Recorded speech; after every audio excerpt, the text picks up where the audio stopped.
Welcome and thank you for standing by. At this time, all participants are in a listen-only mode. During the question and answer sessions, please press *1 on your touch-tone phone. Today's conference is being recorded. If you have any objections, you may disconnect at this time. Now we'll turn the meeting over to Mr. Leland Milstein. Sir, you may begin. Thanks very much, and thank you everyone for joining us today for the ACT webcast series. The third Thursday webcast series is a monthly webcast held at the lunch hour. The trainings leverage local successes, amplifying to a larger audience two model organizations' methods, materials, and approaches. Sessions are planned to last no more than 1 hour, with two presenters speaking on the same topic from slightly different perspectives, each for 10 to 15 minutes, followed by 10 to 15 minutes of questions and answers. By the way, most state landscape architecture boards require just a certificate of completion, so if you'd like one of those for your participation today, let me know. ACT can provide you one, so just email me after the session. This is a program of the Alliance for Community Trees. If you are not a member already, I hope you'll consider joining us. I want to thank our sponsors for the webcast, the USDA Forest Service and the Home Depot Foundation. Today's session is Tapping Carbon Markets for Urban Forests. With emissions regulations on the horizon in the U.S., there is rising interest in the carbon sequestration and storage functions of urban trees. How does this unique function present a potential funding opportunity for municipal or nonprofit organizations? Carbon markets deal in the buying and selling of carbon credits for emissions of greenhouse gases like carbon dioxide. Trees remove carbon dioxide from the atmosphere and store the carbon in their trunks, branches, leaves, and roots. Local community groups engaged in restoring urban tree canopy may have a valuable role to play in carbon markets by developing or participating in mitigation and offset projects. And we are here to learn more about this today from two people who are deeply involved in this. Our first presenter today is Elise Shadler. Elise was raised in Ohio and attended Indiana University in Bloomington, where she obtained her bachelor's degree in anthropology. From there, she spent a year as an AmeriCorps National Civilian Community Corps member and performed service projects in northern Washington, Salt Lake City, the El Dorado National Forest in California, and in the Gulf region in the months after Hurricane Katrina. From 2006 to 2009, she worked for the New Jersey Tree Foundation, an ACT member, as the director of the Urban Airshed Reforestation Program, a community-based tree planting initiative in Camden, New Jersey. Her experiences there directed her towards a life promoting and better understanding urban forestry in the United States. As a second-year graduate student at the University of Vermont, she is attempting to do just that, and she is studying carbon markets and the role for urban forestry, and we are very excited to have her with us here today. Thanks so much for being with us, Elise. Thank you. All right. Thanks, everyone, for listening. As Leland said, my name is Elise Shadler, and the title of this presentation is Tapping Carbon Markets for Urban Forests. I'm going to start with a quick background before going into the current state of voluntary carbon markets in urban forestry in the U.S. After that, I'm going to talk a little bit about the cost of developing and implementing a project to address emissions, and then I'm going to touch on some of the projects that I'm looking at for my research and some features of these projects before wrapping up my portion of this presentation by identifying some of the major barriers and opportunities for future participation in the market. So my background in urban forestry comes from the majority of it comes from 3 years as the director of this community-based tree planting program initiative in Camden, New Jersey. It's called the Urban Airshed Reforestation Program, and while I was there, I worked with over 60 small neighborhood groups and nonprofit organizations to put over 1,600 shade trees along the city's streets, like this lovely little horse chestnut here. The first time I actually ever heard of a carbon market or carbon offset was when a local company actually called in and asked me if we sold them. I had absolutely no idea what he was talking about at the time, and I definitely spent the next couple of days researching them, and my interest has just grown from there. I came to UVM in 2009, and I am a member of the Rubenstein School of Environment and Natural Resources. I'm working with Professor Cecilia Danks, who is my advisor, and I'm also working on a team of other graduate students up here. And we're working on a project that is really going to contribute to a better knowledge of trees and carbon. So I'm in my second year here, and I'm funded through a grant from the National Urban and Community Forestry Advisory Council, or NUCFAC. NUCFAC is supported by the United States Forest Service, and both groups had expressed an interest a couple years ago in really figuring out if and how urban and community forestry groups and also small-scale forest owners could tap into markets for carbon. So my master's project is aligned with the NUCFAC grant and is titled Understanding the Role of Domestic Urban Forestry in Voluntary Carbon Markets. Pretty straightforward. And the product of this project will be a series of case studies. I'm aiming for 8. I'm going to do a couple of journal articles on different aspects of my research, and I'll talk about one of those later. And then I'm going to develop a kind of toolkit for groups that are interested in pursuing a carbon project. Okay. So I didn't want to assume any knowledge within the audience, so I thought I'd just go really briefly through what a voluntary carbon market actually is. So in the absence of any federal regulation of greenhouse gas emissions in the United States, different states and municipalities and other entities have really taken it upon themselves to develop these mechanisms to allow for regulation of emissions. While things like the Regional Greenhouse Gas Initiative, or RGGI, in the northeastern states puts a mandatory cap on utilities, there's also this whole other range of these voluntary mechanisms that have emerged throughout the country.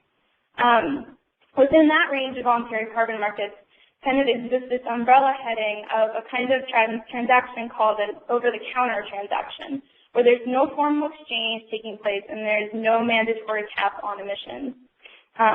Then the offsets that are sold through this over-the-counter umbrella have been produced through a range of projects that focus on things like methane destruction or alternative energy and traditional large-scale forestry. So in this category are also the urban forestry projects that I'm looking at for my master's project. The over-the-counter transactions have really been kind of known for their lack of rules and regulations, since there's not really a standard or a mandatory cap at all. But in recent years, there's been a lot of registries and protocols and standards that have emerged to really guide the development of the voluntary carbon market and to better ensure that the transactions are legitimate and transparent and that the offsets are as accurate and valid as possible. So the motivations for investors or buyers of carbon offsets really range in the voluntary carbon market. There's those that are interested in participating because of pre-compliance concerns, which just means that a business might anticipate eventual federal regulation of their emissions and they want to get a jump start on that. There's other investors that are maybe just really interested in supporting a local energy or climate initiative. There's those that want to buff up their sustainability portfolios or their green public image. And then there's those investors and buyers that maybe just want to take part in an innovative project that they've actually been able to design with an urban forestry group. So the big question is, where does urban forestry fit in? So we know that there are multiple benefits of urban trees that range, from environmental to aesthetic to economic to social and nature. And we know that one part of that package is that trees provide these carbon services by sequestering carbon through photosynthesis and then storing carbon as biomass. So, my question is then, can urban forestry groups sell those carbon services through a voluntary carbon market mechanism in order to raise funds to support future tree plantings in their cities? So another thing that I'm really interested in is it possible to get more support for an urban forestry carbon project from local companies and local residents, since those projects are not only addressing greenhouse gas emissions, but they're also benefiting the community by adding those other values of trees by default. A final thought that I just wanted to mention is that I think that trees are a really tangible way to present energy issues to an urban public that might not feel much of a connection to their urban environment. So with that said, there is this lack of clear models for urban forestry groups to participate in voluntary carbon markets. So what I'm really trying to do with my project and my time up here in Vermont is to bring all the perspectives and the experiences of those groups that have tried to do it or are doing it into one comprehensive package. That's the background. So I wanted to talk just quickly about cost. So as with any business endeavor, the best place to start when considering developing or doing a carbon project for urban forestry would be to look at the cost structure. So what is evident is that over-the-counter voluntary carbon market projects really vary in cost. And since there isn't really a single standard to which they all must adhere at this time, there's a lot of liberty in how the projects are designed, so the costs are really going to vary. But some of the cost items that I've listed here are really kind of concentrated in that upfront cost area, so project development. And also, there's going to be costs in the implementation of the project, obviously. So some of the cost items may include staff time that will be needed in order to really develop a project that works, and then the staff time that you're going to need to administer the project. There are marketing costs that need to be figured into the whole cost structure so that people actually know about the opportunity to buy the offsets. And then there are costs that may be associated with developing a carbon calculator or some other, there's a carbon accounting piece of the project. What I will say is there's a lot of free material out there available on the internet, especially that can really help develop those calculations. But it may be worth the funds for a small group to hire someone that's familiar with carbon accounting to really figure that piece out. The Climate Action Reserve released their Urban Forestry Project Protocol last spring, and it's such a rigorous, thorough, and really great document and guide. However, it does require, among other things, a $500 account setup fee and a $500 annual maintenance fee, and I think a $500 project submittal fee. So there are those costs which might be a little daunting to a small nonprofit that would be interested in developing a project. There aren't any urban groups that have gone through the registration process yet, but it's only a matter of time. So the last thing I have on here is that, depending on how a group ends up pricing their individual carbon offsets, these costs, these upfront costs can be recovered pretty quickly. The range that I've seen in pricing of carbon offsets from these groups that I've looked at in the United States is between $8 and $125 a ton. So there's a lot of space in between there.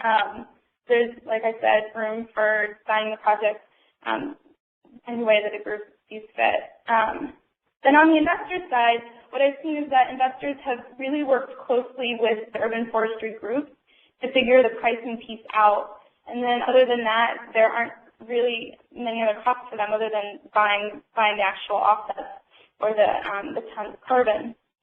So an investor also may choose to have their emissions calculated by an external source or to have their offsets verified by a third party, and that is where some cost items might come in for a buyer of offsets. Okay.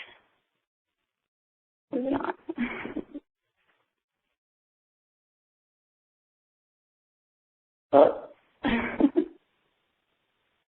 Okay, so I talked kind of broadly about voluntary carbon markets in urban forestry, but I wanted to include some information on the groups that have tried to do it or are doing in the U.S. There are several groups that I'm looking at. Some examples include the Cascade Land Conservancy, who you'll hear about or you'll hear from in just a few moments. The Sacramento Tree Foundation, Tree Folks in Austin, Texas, Tree Utah in Salt Lake City, Philadelphia, and the Carbon Offset Calculator. And then there was a project between the NFL and the Greening of Detroit, Tremendous Miami, and the Greenscape of Jacksonville a couple years ago. So I don't have the time to go over all the details of each of these projects, and Ara will be talking through the Cascade Land Conservancy's complete project in just a couple moments. But I have already or am planning on developing case studies on these groups and a couple of others. So hopefully by the summer, all of those case studies will be posted to my research group's website. However, there are themes that I would like to point out that I've seen. The first is that all these groups have really done it differently. Like I said, there is not really a clear model, so depending on the organization's capacity or how many employees they have or how big they want this program to be, if they just want it to be a one-time thing with one investor, or if they want it to actually be an established program, they've just done it differently. The second thing that I wanted to mention was that there is a difference. There's a lot of terminology in voluntary carbon markets, and there's a stark difference between using the term mitigation and using the term offset, which again, RMA mentioned in her presentation coming up next. But the point with this is that you really have to be conscious and choose how to address concerns about carbon accounting and the validity of your work. So if the term offset really corresponds with one ton to one tree type of thing, which urban forestry might not be equipped to do at this time. So on that note, another theme is that a lot of these projects have generally kind of established just a general pot of money that the offset funding would go into to support general planting activities instead of equating 1 ton of carbon to 1 tree, particularly because of the high cost of planting and maintaining urban trees. So the final theme that I wanted to just mention real quick was that a lot of these groups have recognized that because of the multiple benefits of urban trees, local residents and local businesses may be willing to pay more for these premium or gourmet offsets that really do more than sequester carbon. They're adding all those other benefits to the cities where the trees are planted. And then the last little bullet point down here is the link to my research group's website, where there's a lot of information about stuff that other grad students have done, and all my case studies will be posted here in the coming months. I think there's only one up there right now that's totally finished. So stay tuned. And then the final topic I wanted to cover real quick was is relating to the major barriers and opportunities that I've seen for urban forestry groups to participate in voluntary carbon markets. So over the past year, I've conducted about 40 interviews, and we'll be conducting many more throughout this spring. The interviewees that I've spoken to have ranged from urban forestry professionals to U.S. Forest Service staff, to those involved with developing carbon offset projects for large-scale and traditional forestry, to municipal sustainability office employees. In each of the interviews, I have made a point to ask about barriers and opportunities that they have either observed from experience or that they perceive from their role. And I've tallied them in recent months, and of those 37 interviews, 148 total barriers were identified and 103 total opportunities were identified. And that doesn't mean that they're all different, but for example, multiple interviewees mentioned that a barrier was that there is no federal regulation or there's no standard. So I am working on right now a journal article to classify those barriers and opportunities and to kind of tally them up to look for major themes and maybe jumping off points where groups can start to address the barriers or really benefit from those opportunities. And I just wanted to go through a couple of the ones that were mentioned the most from the interviewees. So major barriers that were identified include groups or individuals just being uncomfortable with the science or the carbon accounting piece of a project, a lack of organizational capacity to do the front-end work or to administer, to figure out where the money's going to go, et cetera, a lack of resources to market a project and or to effectively communicate a project and its goals and how it works to an urban population. Another barrier is just the general uncertainty in voluntary carbon markets and where they're going. Another one is a lack of existing models on successful projects, which is pretty much why I'm here. Then the second to last one, additionality, permanence, and the ownership of the trees are issues that all types of projects in the voluntary carbon market space. I think particularly with urban forestry, ownership is a big deal because when you're planting trees on city streets, is it the city that owns those trees? Is it the nonprofit that owns them, or is it the resident? and how do you make sure that all those players are comfortable with what's going on. And then the last one is what I mentioned earlier, that the general lack of political action and federal regulation in regulating, but not just regulating, but providing a standard for all projects to kind of follow. But on the upside, there are all these major opportunities identified as well. There's an opportunity that was identified a lot was that through during a carbon project in an urban area, you can really educate on trees' roles in climate change mitigation, and you can also educate on the multiple benefits of trees. There's, like I mentioned earlier, a lot of liberty to design projects to play on organizational strengths and to build upon existing programs or volunteer support. If you have a lot of volunteers and you don't have the staff that can really put the time in to develop a project, you could maybe depend on the volunteers for that. Also mentioned earlier, there are a lot of available resources free of charge. There's the Climate Action Reserve Protocol that is good for, use it as a guide for methodology. There are a lot of general technical reports from the Forest Service that I know that a lot of the groups that I've looked at have really benefited from those. And then EPA has a lot of emissions information available on the internet that's also pretty useful. Another opportunity is that there's this pre-compliance market, so there's a lot of investors that really want to see projects. So a lot of the projects that I've looked at have actually been developed because the group was approached by their major funders saying, hey, we want a project, hey, we want to offset this much carbon, can you plant trees to do that, et cetera, et cetera.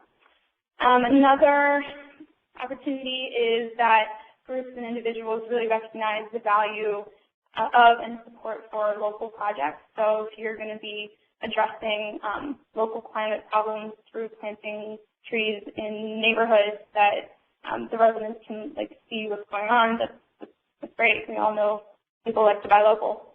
And then second to last one is that projects can fit well with municipal or state sustainability objectives. And that the last one is just that there's an interest in this topic in general, and I guess there's 75 people listening today, so I guess there's at least 75 people interested in this topic. So I think I'm on for questions now, but definitely appreciate input. I know there's a lot of people that know a lot about this out there, and I would love to talk to everyone. So my email's added here, and my phone number's here. And again, there's our website link. I guess, Leland, we're going to questions? Yeah, fantastic. Thanks so much, Elise. Jody, if you could open the line up for questions. Thank you. At this time, if you would like to ask a question, please press *1. To withdraw your request, press *2. Once again, to ask a question, please press *1. One moment, please. So I'd like to remind folks that you can, if you don't want to talk over the phone, you can ask your question online by clicking that Q&A tab and typing your question to me, and I will read it out. But as people are queuing up their questions, I do want to start out and ask you at least a little bit about, in your experience studying all these different groups that have been working on projects like this, what kind of investors or funders are looking to do this? Does there seem to be a trend? Like, what kinds of corporate sponsors are interested in carbon offsets? Or are they private individuals? What's your experience? I think it's a good mix. I think the local thing is coming to my head at the top.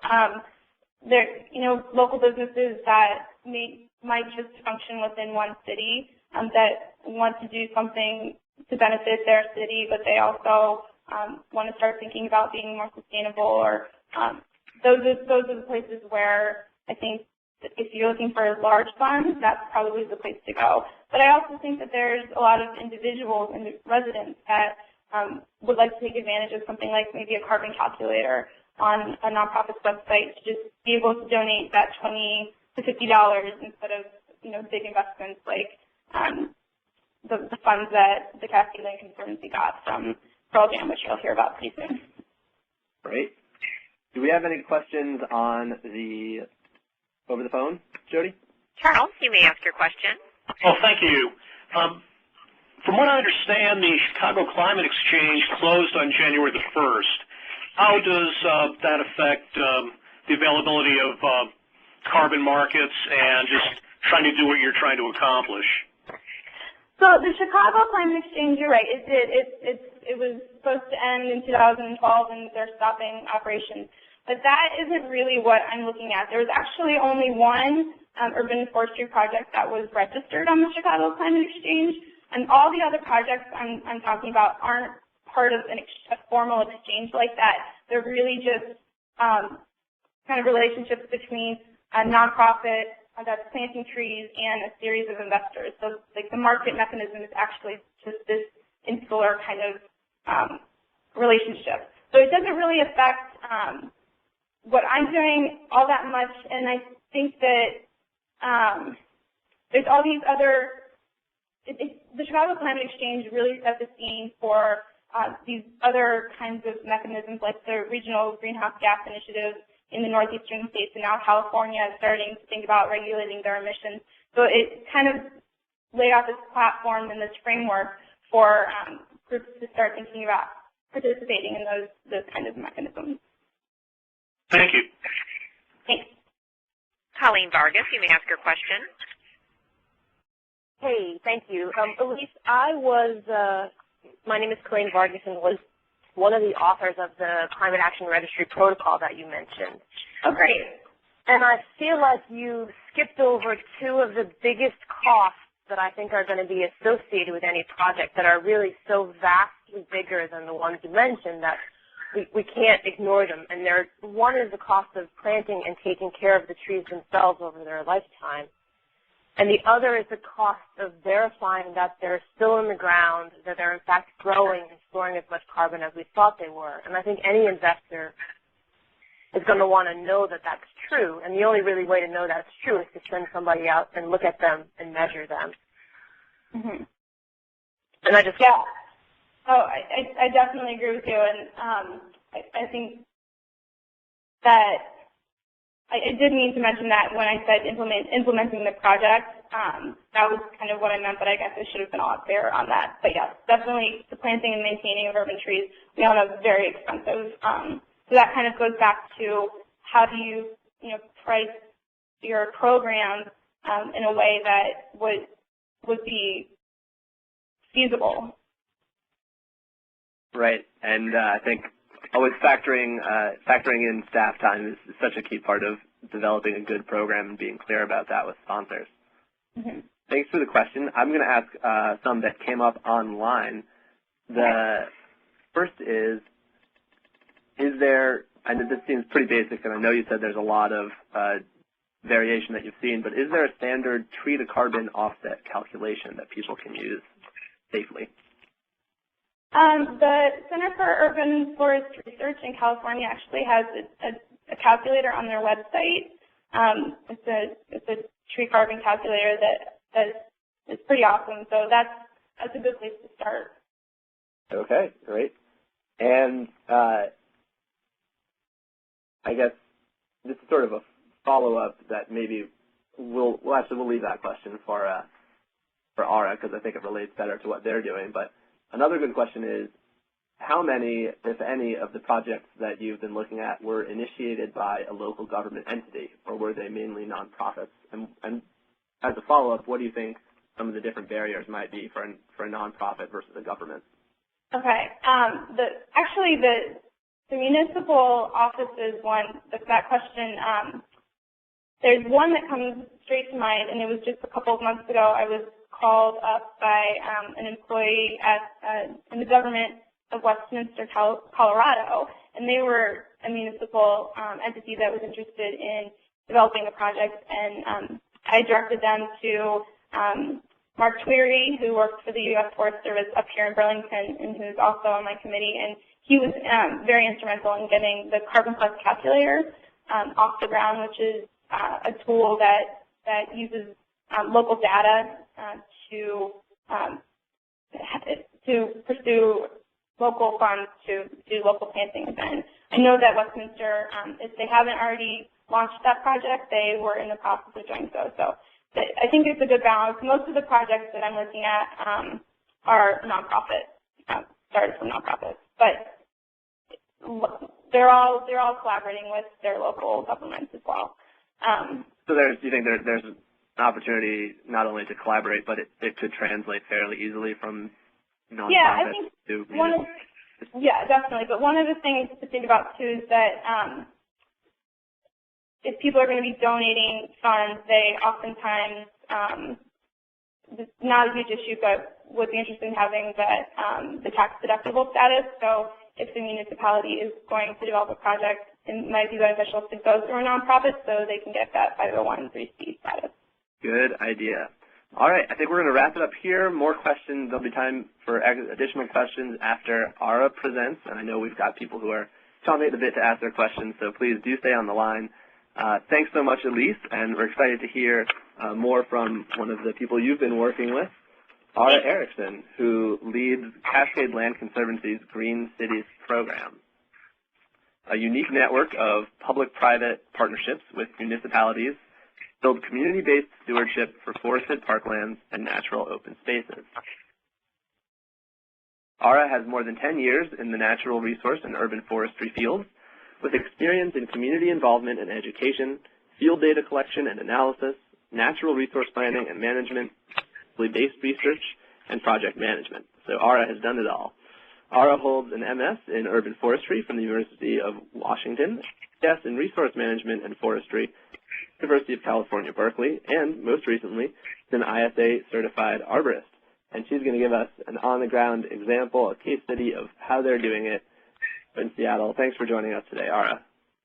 Thanks, Leland, and thanks, everybody. Thanks for joining Elise and I today on the webcast, and thank you to ACT for this opportunity to share some of our experiences with carbon mitigation and urban forestry. I've already enjoyed some of the questions and hope to be able to respond to some of them as I go. So today, I'd like to quickly introduce Cascade Land Conservancy, walk you through some of the steps that we took to categorize the urban forests that we're working in, how we quantified the carbon in those forests, how we calculated the cost to our investors, and how we're actually implementing on-the-ground projects through one of our pilot projects, and then end with a few lessons learned and some of the things that we're still learning. So to start, Cascade Land Conservancy is a regional land trust and conservation organization based in Washington State. We currently operate in the mainly 5 counties around the main Puget Sound area, but we do have projects scattered throughout the state, and last year we did celebrate our 20-year anniversary. And you might wonder why a land trust is working in urban forests and in our cities. We recognized that in order to conserve lands, we had to do much more than purchase lands and conservation easements in the rural areas, that in addition to helping those forests and farmlands in Washington State to stay on the landscape, we had to do things to make our cities really livable, attractive places for people to choose to reside and work and play and spend time. And we also realized that while continuing to be stewards of our own lands as a land trust, we can also help cities and communities help steward their lands within our cities, so helping local community groups as well as helping local municipalities.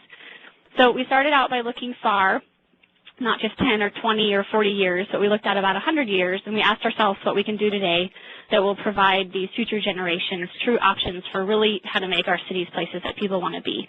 So we also decided we needed to think much more broadly than we were. If we had any chance of being successful, we had to make sure that our efforts were really linked to our communities and our economy, meaning we had to have jobs and really vibrant places. And we realized we couldn't have a healthy environment without good economy and great places to live. So I wanted to start there just so that you could understand a little bit why, excuse me, why a land trust might be working in our urban environments. So 5 years ago, we launched something that we called the Cascade Agenda, which had 2 major goals, which were both saving our landscapes and sustaining our communities. And part of that Cascade Agenda focused on our built environment, and we set goals to make our cities these really vital, vibrant places that we were projecting could absorb more than 3 million people that were expected to be added to our region over the next 100 years. And as part of making cities livable and attractive places to live and work and play, as I said, we partnered with the City of Seattle and formed the Green Seattle Partnership in 2004. And this was a community-based effort to restore and maintain approximately 2,500 acres of urban forest parkland in 20 years. So these are all lands in this, mainly managed by the City of Seattle's Parks and Recreation Department. And we were focusing on those natural areas. The Northwest is lucky enough to have large tracts of stands of forest still in some of our cities, unlike a lot of places across the country. So this partnership that started in Seattle has now blossomed into 4 other partnerships. We're now working with Tacoma, Kent, Kirkland, and Redmond. We hope to be working with more in the future.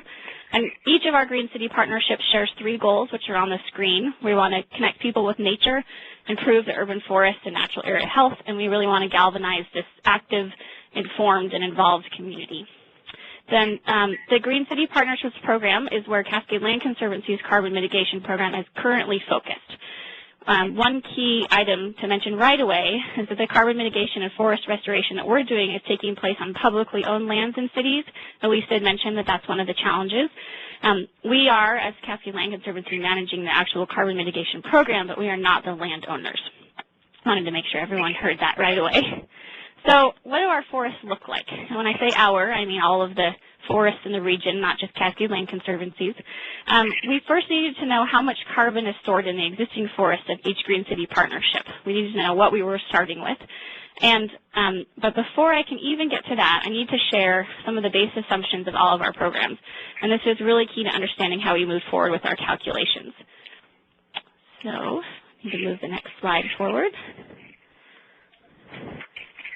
We begin all of our work with the assumption that if we do nothing to remove and stop our invasive plants from taking over our forests and our urban environment, we'll eventually be left with, I'm going to go back a slide, sorry, skipped one slide.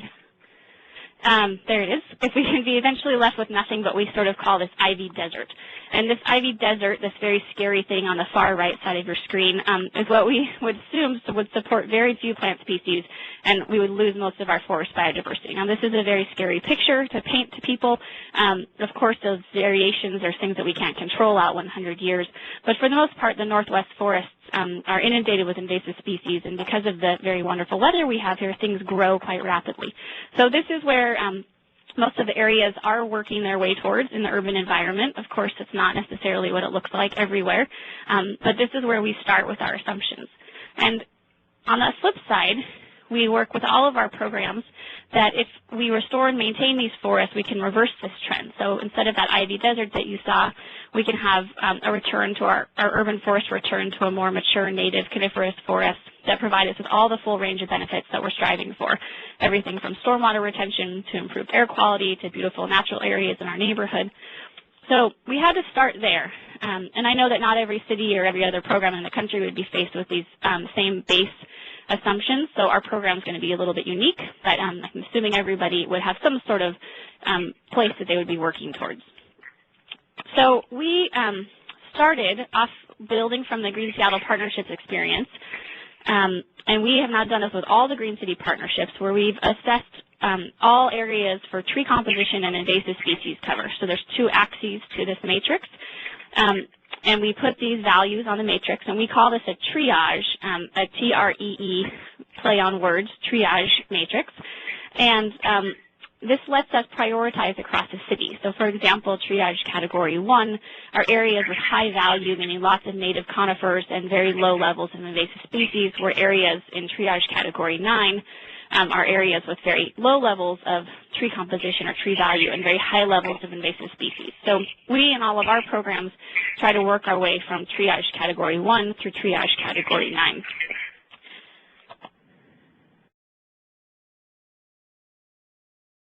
So building from the triage model, we then started to make some base assumptions about the current carbon stored in the existing forest, both in the live trees and in the understory. So this graphic that's on the screen right now shows a very simplified version of the calculations, which I'll walk you through. But we work in acres. We can take our current forest, calculate the carbon in the live trees and the understory, pick our desired future forest. We went out 125 years.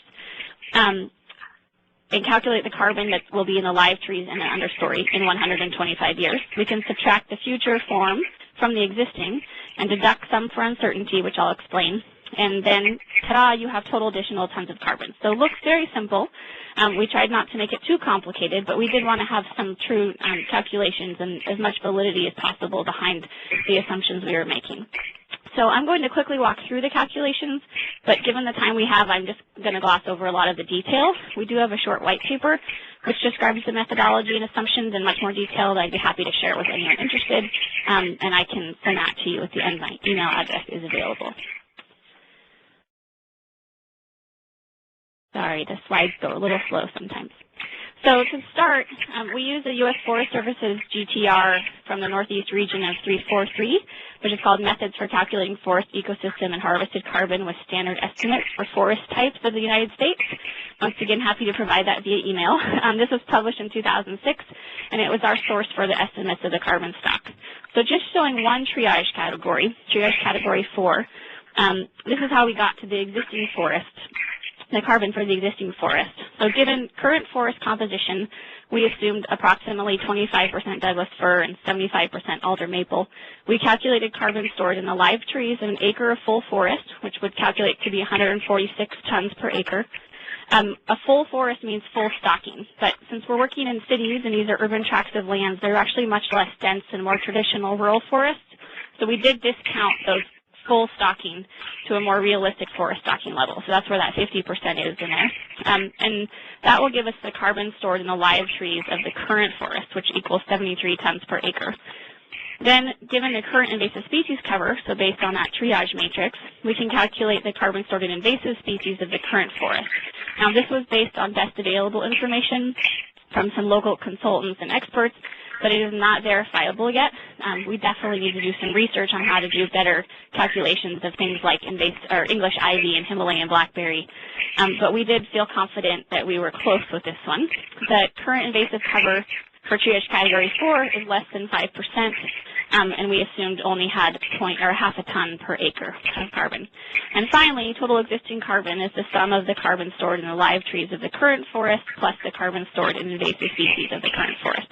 So for triage category 4, an acre would be 73.5 tons of carbon, and that's our starting point. So that's what we have right now.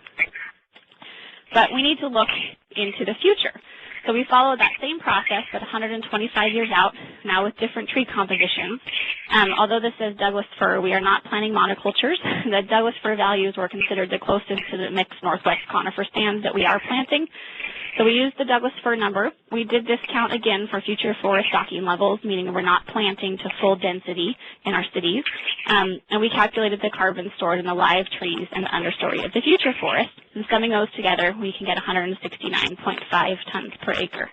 So if I haven't lost you yet, we now can take we need to calculate additional carbon because we can't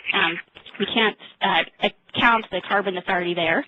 We can take our future minus our existing, that gets us 96 tons per acre. We did take a 30% deduction for uncertainty to be very overly cautious in our estimates and to account for some of the uncertainty in our numbers or in some of our assumptions. We wanted to make sure that we were providing something that we felt overly confident with. And that gives us a total additional carbon sequestered of 67.2 tons per acre. If you convert that to total carbon dioxide, which most people, especially investors, like to work with, that we would calculate that it's 246.3 tons of carbon dioxide sequestered in 1 acre of these urban parks and natural areas. So that was where we started with how much do we actually have. And Kalani brought up a really good point, brought up a really good point about including the cost of planting and maintaining and the long-term care and monitoring of these areas. And yes, absolutely, we needed to make sure we built that cost into our cost per ton of CO2. So we do in all of our green cities, based on experience from the Green Saddle Partnership, also from restoration of our own lands and best available information from partners, we have average cost per acre for restoration and maintenance for all of our different triage categories. So once again, for triage category 4, it would be about $7,000 per acre. Now that is over the life of about 20 years to get a site into a relatively healthy state and long-term maintenance. Of course, after 20 years, it's going to cost us more, but we haven't projected that far out. So for triage category 4, it's 7,300 acres.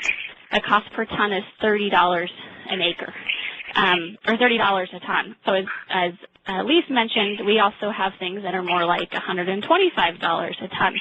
So quite expensive, but that really does account for the true cost of everything from the project management of getting the acres restored or the community involvement that takes place there, the plants, the materials, the tools, and the monitoring.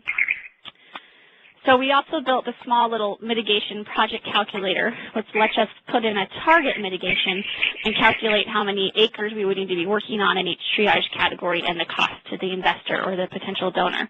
So if, for example, if an investor wanted to mitigate 1,000 metric tons of CO2, we would need to restore 4.1 acres of urban forest that's in triage category 4 for a total cost of $30,000. And if you notice, the same target mitigation would require 4.7 acres of areas that are in triage category 9, and that would cost $125,000. And that's really important for us to be able to tell our funders and our donors is that the more expensive areas that we work on with high invasive species cover and no existing trees is going to cost a lot more. So we have talked about bundling those costs into one, getting an average cost. I still haven't quite decided, but right now we're working with these different triage categories.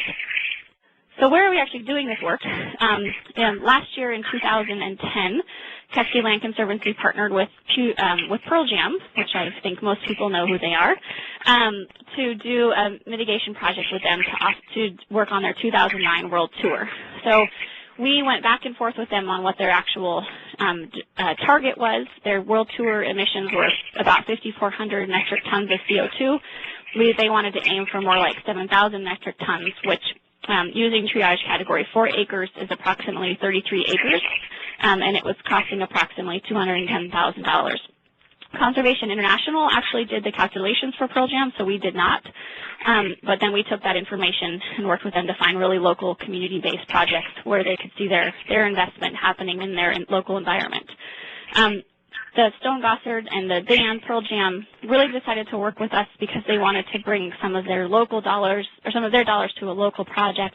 They also really wanted to be to be able to be an example for other bands or other businesses in the region to also support local on-the-ground urban forest restoration. And so this is a pilot project. We are hoping that others will participate in the future, but we're really sort of getting our feet wet and our hands dirty on how we can actually make this happen. So we're working currently only in 4 cities with the pilot project, Seattle, Kirkland, Redmond, and Kent. We are spreading those 33 acres among all 4 of the cities, approximately 8 to 10 per city. And we're doing it primarily with contractors who are doing invasive species removal and tree planting. Community members are brought in for a lot of the maintenance and the monitoring, but we are doing some community-based restoration work as well. But we wanted to make sure that the trees were going in effectively and efficiently. And for this project, we wanted to make sure that we could then monitor them over time to make sure that they're actually living and growing, as Kalan mentioned, is really important. So we have about 3 years to continue working on this. We phase our restoration in over years, and we're hoping to be completed by December of 2013. So some of the lessons that we've learned and we're still learning is that it's really important to have our investor calculate their desired mitigation ahead of time. We had some back and forth with Pearl Jam about how much they were really trying to aim for, and knowing ahead of time is really great. We needed to build enough room in for changes of contracting costs and field costs and plant costs over time. A contractor right now might cost something different than in 2 years. And as an organization, we needed to be able to ensure that we could cover those costs. Establishing memorandums of understanding with our partners, so our city partners, and identifying those sites ahead of time is very useful. We're still working out some of those. As Elise mentioned, we are definitely in sort of the voluntary mitigation world, but how do we enter into a more third-party verified world that could be maybe into the offset world? We're still struggling with that. And really want to emphasize the importance of implementing the monitoring program at the very start so that you can ensure that your investors' dollars are going to make sure that those trees continue to grow and sequester the carbon in the long run. And it's really also very important for us to keep our investors up to date on the progress and share our successes and some of our challenges. I always love to learn from others, and if there are other groups that are attempting similar projects, we'd love to share ideas. If you have any feedback on our project, we'd love to hear anything. We're definitely open to new ideas, new methodology, and how to really make this work for us and for others.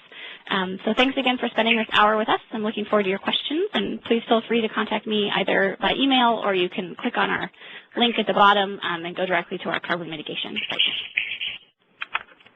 Excellent. Thank you so much, Ara. It was great to see an on-the-ground complement to the sort of research and theoretical presentation that Elise just gave us. And I think people are going to be eager to know more about how you guys program about. So can you open up the line for questions again?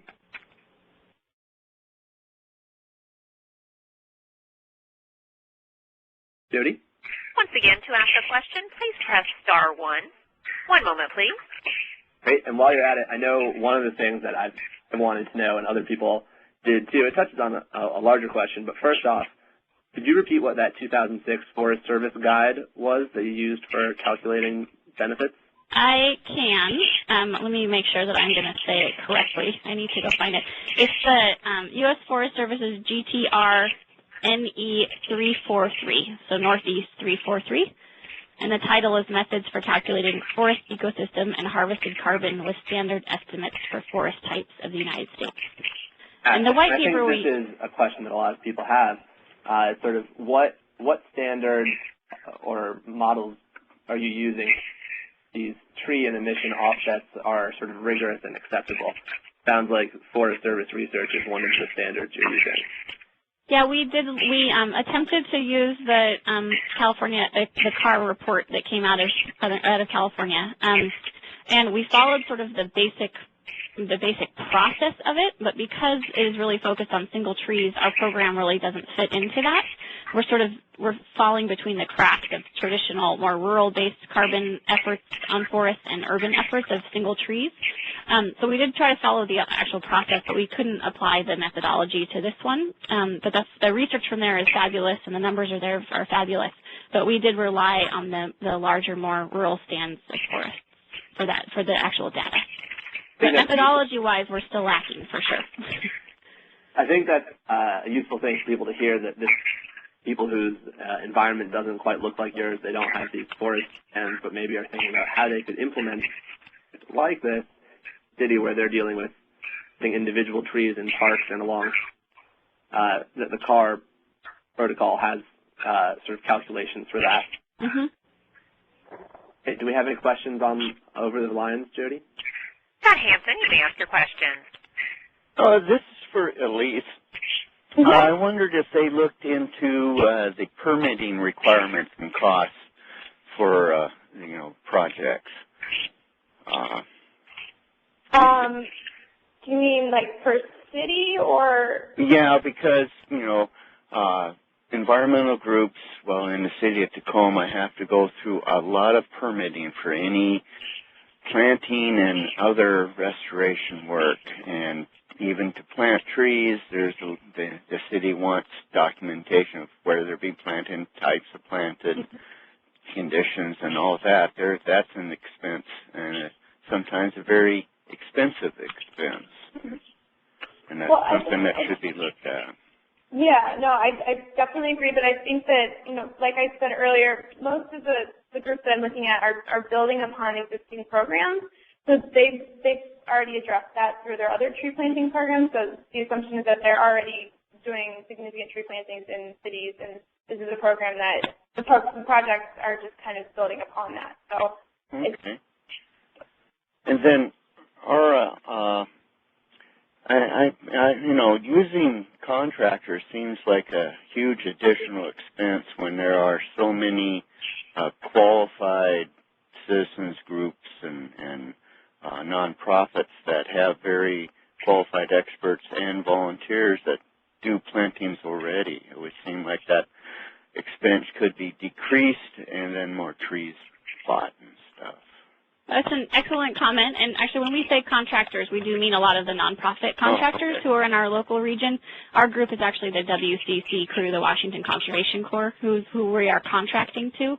And then for the pilot project for the carbon mitigation, we felt it was really necessary to have a lot of quality control over the planting. And so there are some volunteer events scheduled with these projects, but 95% of the acres will be planted with sort of professional contractor crews, including nonprofits. But I agree completely. Different prices. Okay. Well, thank you for listening, guys. Thanks. Matthew Cahill, you may ask your question. Yeah, my question was just how do you foresee preventing overlap of who is, saying that, okay, these are my carbon credits, or maybe there's transfer of ownership later on and someone else has a program coming in and all of a sudden they're claiming these trees as, these are their carbon credits now. Has that been an issue in any of these projects? That is a really excellent question. One of my our lessons learned is establishing those MOUs with cities. We already have existing partnerships with our cities, so we know as a group where areas are getting restored and who's doing the work there. But you definitely need to set that up ahead of time so that everybody knows that these acres are these carbon acres based on this project, so that another group doesn't come in a couple years later and use those same acres or do similar types of work. So having that having that on the books and sort of agreed upon of these are these acres is really important. Luckily, we're working with our city partners very closely, and they're already, that helps. And also, we're going to make sure that we're continuing to sort of be part of those programs for the long run. But yes, good point. Definitely don't want to have any overlap. And I'd like to add to that, for those of you that are familiar with the Climate Action Reserve Protocol, this is the type of thing that when they're talking about permanence of trees, the projects can be registered by universities or municipalities or utility companies because of that exact issue. They want to make sure that the trees that are in the ground are going to stay there and that they're going to be managed by that same entity. So there is really a need for working with the municipality or a utility or even with the university. Great point. I think we probably have time for one more question. Mark Sinzik, you may ask your question. Hey, are you looking at all on the impact of changing climate on the ability of the native stocks to sustainably suck in carbon? That is an excellent question, and actually we are working with the University of Washington. We do have a grant right now through the U.S. Forest Service's Urban and Community Forestry Program to look at what types of different planting stock we will need given future projections of climate change. So are we planting the wrong trees now if the temperature and precipitation is going to be drastically different in the future? Right now we're still planting with as much local stock as we can with what currently is there, but we are recognizing that we might need to be changing that. So that will be research to come. I think that that's a big question in a lot of people's minds. what the trees we go put in right now, will they continue to live? I can't answer that yet, but I'd be happy to share that research as it continues. Excellent. I think these are all great questions. I know folks may have more. I think Ara and Elise would be happy to answer them. I think they've both given you their contact information, but feel free to email me at leland@actrees.org. I can compile the questions that you have remaining and get some good answers from our experts here and get it back out to you. I want to thank everyone for participating today and listening in. Great presentations and the recorded session, along with an accompanying resource list, will be available in about 1 week. ACT will email everyone who completes our brief survey all of that good information so you can pore over it, learn more, and use it with your colleagues as you think about implementing a project like this in your city. You see there that link is for our survey. It's really quick. It will help us better plan webcasts that you want to hear about. Let us know what you want to learn. I want to say a huge thank you to our sponsors today, the U.S. Forest Service and the Home Depot Foundation.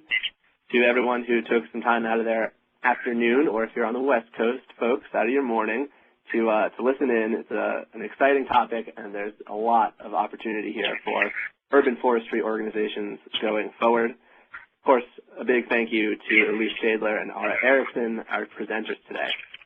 Thanks very much, everybody. Thank you. This concludes today's conference. You may disconnect at this time.